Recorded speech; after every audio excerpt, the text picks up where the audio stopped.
Kurokire nditimũrano taũni-inĩ ya Eldoret kaunti-inĩ ya Uasin Gishu, maabithaa a borithi makigeria kuhorohia mĩrũrũngano ya matereba na aruti wĩra rũhonge-inĩ rwa ũkui wa mũingĩ. Ũũ nĩ thutha wa aruti wĩra aya a matatũ kuga cigana nĩ cigana nĩ ũndũ wa kĩrĩa marauga nĩ kũnyamario nĩ maabithaa a thirikari-inĩ ya kaunti ya Uasin Gishu nĩ ũndũ wa kuongererwo magoti na kunyitwo nĩ maũndũ gũtarĩ na itũmi njiganu.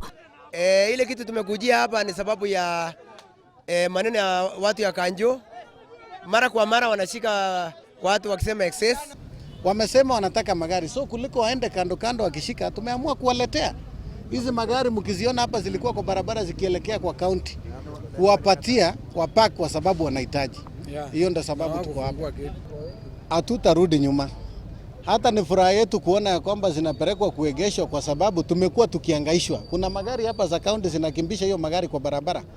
Zina karibu hata zina cause accident. Madereva wetu wameishi na wasiwasi kwa kuhangaishwa kwa sababu hawapumziki. So wakiwa wanaendelea kupeleka huko, sisi tutahitaji kuwaletea bado zile zimebaki. Kwa ihinda rĩa ciumia igĩrĩ matatũ 19 ihingĩrĩtwo borithi nĩ ũndũ wa maũndũ maroiga matirĩ mawatho-inĩ ma biacara cia matatũ na manyitwo matitwaragwo igoti-inĩ. Na wanatulazimisha ya kwamba msipolipa tunashika magari zenu.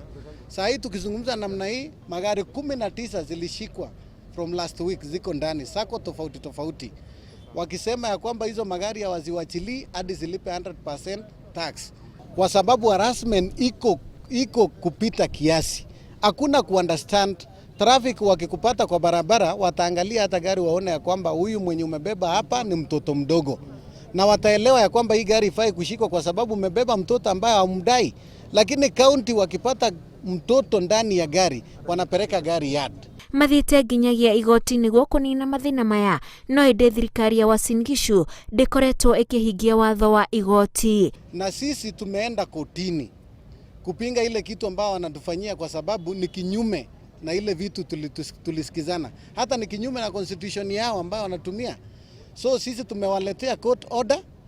Order yenyewe wako nayo na wameenda kinyume na hiyo order. Wamesema ya kwamba tutaendelea kushika magari hadi wakati tutapata order tofauti yenye inasema msishike magari. So sisi tumeamua kwa sababu hii watu wamekataa kwenda kotini na wamekataa kutusikiza, ndio maana tumeamua kufanya maandamano kwa sababu hatutaendelea namna hii. Maabithaa a borithi mahinyĩrĩrĩkĩire kũingĩrĩra na kũharagania mĩrũrũngano ĩyo na njĩra ya gũikia ndogo cia kũruta maithori. Ngĩribotera Inooro TV, njĩtagwo Wanjikũ wa Kimani.